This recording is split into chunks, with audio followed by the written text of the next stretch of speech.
দেখেছি তারা 58 কোটি টাকা গত বছর পাবজি কোম্পানি, একটা গেমিং কোম্পানি বাংলাদেশে রাজস্ব প্রদান করেছে এই মামলার পরে, এই গত 22-23 অর্থ বছরে।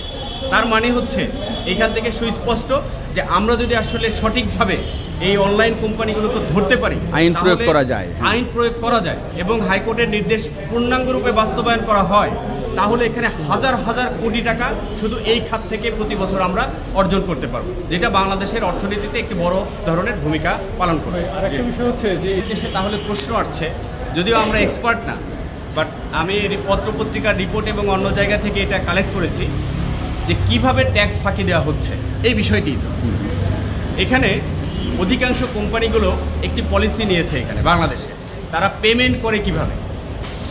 যারা বাংলাদেশের ব্যাংকিং সিস্টেমে পেমেন্ট করে, অর্থাৎ ব্যাংকের কার্ড হোক অথবা বাংলাদেশ ব্যাংকের মাধ্যমে পেমেন্ট হোক, তাদেরকে কিন্তু ভ্যাট দিতে হচ্ছে।